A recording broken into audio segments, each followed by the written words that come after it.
요즘 지하철 기본 요금이 한 번 탈 때마다 1,550원이거든요? 이걸 1년으로 계산해보면 얼마일까요? 하루에 2번 아주 보수적으로 한 달 20일 정도만 출퇴근한다고 잡아도 1년에 74만 4천 원이에요. 주말에 대중교통 타고 외출도 하고 환승도 하고 추가 요금 붙는 노선을 이용한다면 이것보다 더 나간다고 보는 게 맞겠죠. 이 교통비 어떻게 하면 줄일 수 있을까요? 지금 교통비 절약에 특화된 대중교통 카드가 하나만 있는 게 아니거든요? 대중교통 이용하면 타는 만큼 돌려주는 K패스 카드, 정액권으로 무제한 이용하는 기후동인 카드 두 가지가 있는데 올해 1월 1일부터 K패스 모두의 카드라는 서비스가 도입이 됐어요. K패스 혜택이 업그레이드 된 거죠. 어떤 점이 달라지고 또 어떤 게 유리할지 오늘 한 번에 정리해서 알려드릴게요. 먼저 기존의 K패스부터 살짝 볼게요. K패스는 대중교통을 이용하면 한 달 동안 쓴 교통비를 기준으로 일정 비율을 다음 달에 돌려주는 카드예요. 탈 때마다 할인이 되는 방식은 아니고 한 달 사용 내역을 모아서 조건을 충족하면 환급이 되는 구조라고 이해하시면 될 것 같아요. 거의 전국의 대부분의 지역에서 이용이 가능하고요. 별도로 탑승권을 발급받아야 되는 시외버스, 공항버스, KTX, SRT 같은 것들만 제외가 됩니다. 환급 조건이 있는데 이용 횟수예요. 한 달에 대중교통을 15회 이상 이용해줘야 환급 대상이 돼요. 15번 미만은 해당이 안 되는 거죠. 그리고 환급이 되는 횟수는 월 최대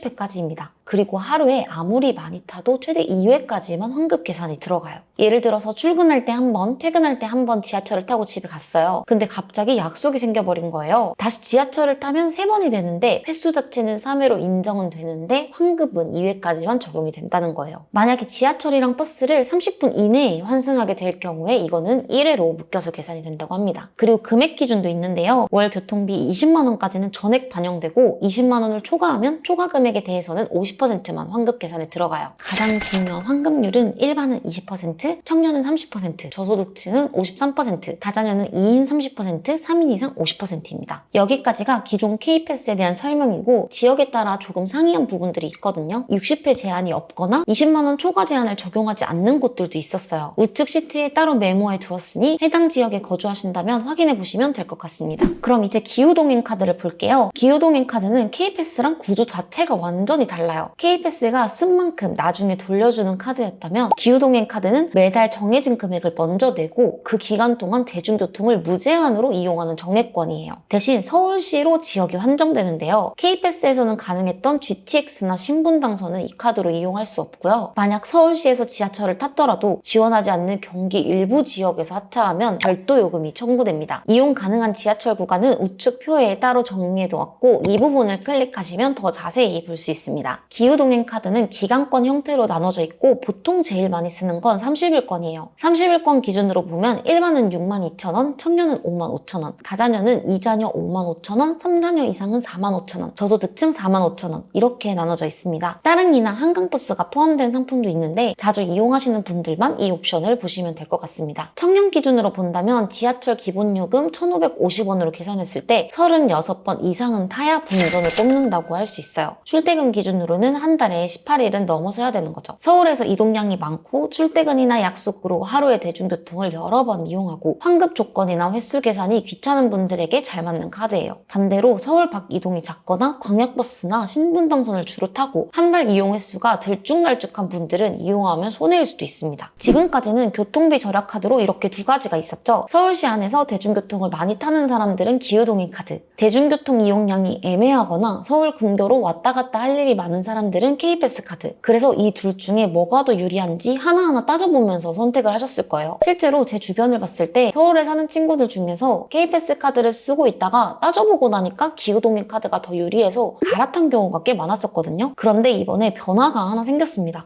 국토교통부에서 K패스 혜택을 업그레이드 했는데요. 바로 모두의 카드라는 서비스를 도입했어요. 일단 이 모두의 카드는 새로운 카드가 아니고요. 기존 K패스 카드 그대로 사용하면서 누릴 수 있는 서비스예요. 그렇기 때문에 발급 대상도 지원 범위도 바뀌지 않습니다. 여전히 전국 단위로 사용을 할 수 있다는 거죠. 이제 달라진 거는 환급을 계산하는 방식이 달라졌어요. 기존 K패스는 우리가 쓴 교통비에 정해진 비율만큼 다음 달에 돌려주는 카드였잖아요. 대신 하루에 2번, 한 달에 60번 등등 이런 조건들이 있어서 많이 타면 탈수록 환급액이 무한히 늘어나는 구조는 아니었습니다. 근데 모두의 카드는 핵심이 이 비율이 아니라 기준 금액이 되는 거예요. 일정 부분까지는 본인 부담인데 이 기준 금액을 넘어서면 초과분은 100% 다 돌려준다는 거죠. 그래서 많이 타면 탈수록 환급액도 같이 늘어나는 거예요. 기준 금액은 어떻게 계산하느냐? 첫 번째는 교통 교통수단을 나눠서 계산하는데요. 일반형 플러스 0 이렇게 나뉘어요. 일반형은 어떤 교통수단이냐면 한 번 이용할 때 총 이용 금액이 3,000원 미만인 교통수단이에요. 그리고 플러스 0은 모든 교통수단을 말해요. 3,000원 정도니까 일반형에는 GTX나 광역버스 같은 게 포함이 안 될 수도 있는 거고, 반대로 플러스 0은 모든 교통수단이니까 포함이 된 거겠죠. 그리고 두 번째로는 지역을 나누는데요. 수도권,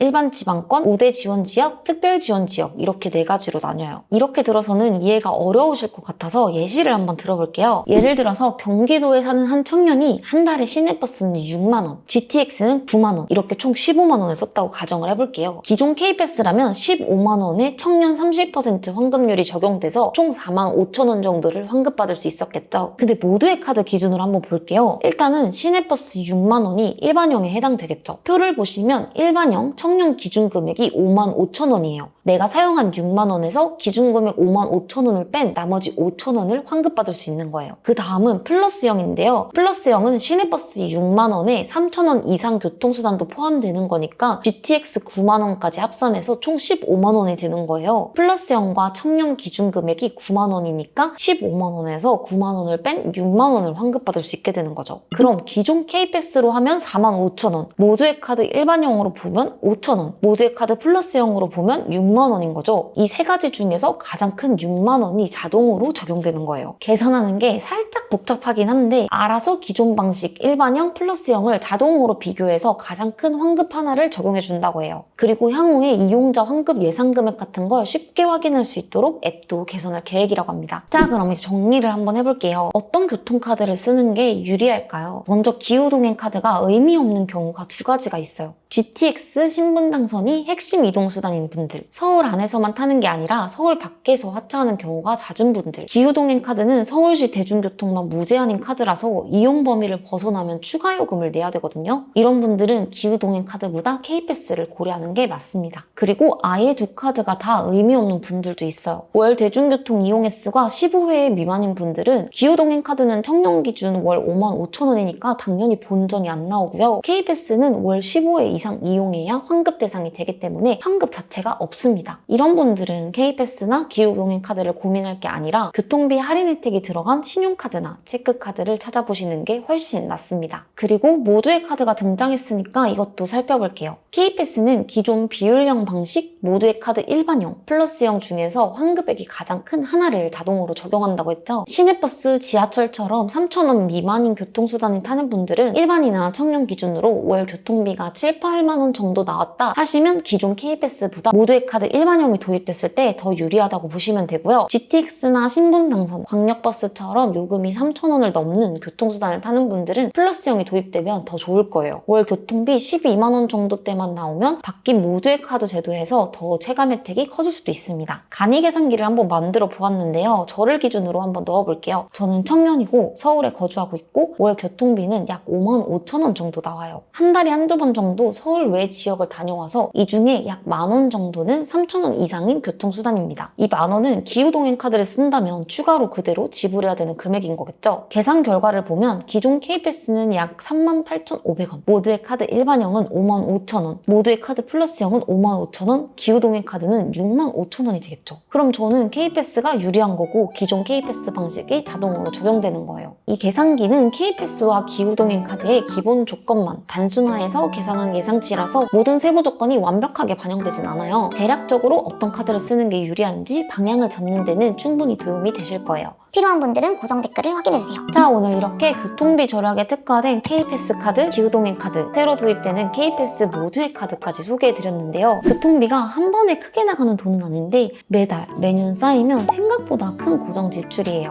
어떤 카드를 쓰냐에 따라 1년에 수십만 원까지 차이가 있는 거죠. 오늘 영상 보시고 고정 지출 줄일 수 있는 교통카드 잘 고르시길 바랄게요. 도움이 되셨다면 구독과 좋아요 한 번씩 부탁드리고요. 궁금한 점이나 다뤄졌으면 하는 주제가 있다면 댓글로 남겨주세요. 그럼 다음 영상에서 또 만나요. 안녕!